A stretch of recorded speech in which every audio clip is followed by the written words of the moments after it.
I just bought this truck for 1,500 bucks. Let's see what I can do with it.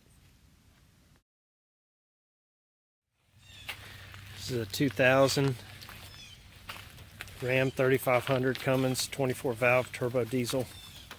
Not sure how many miles that has on it. It has a little dent right there by the gas cap, diesel cap, whatever you want to call it. Front bumper's looking pretty rough.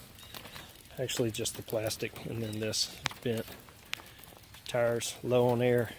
Looks like it has brand new tires on the back. This side of the body looks excellent, other than it being very dirty. What the inside looks like.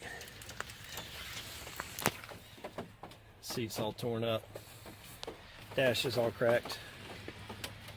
It's got the rubber floors, and that's what it's got up there. Looks like this window's stuck open for some reason. Both the back doors, it's 4-door. Both the back doors won't open, but this is kind of what it looks like. It's got the 24 valve turbo diesel, so it looks like it's all factory.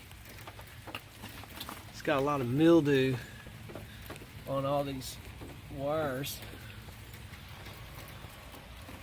It's pretty rough. 2 batteries.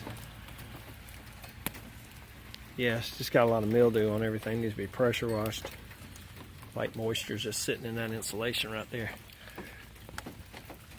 Looks like it's got a little hole right there for some reason in the roof. I don't know what, I mean, I say roof, hood. Not sure what's going on there.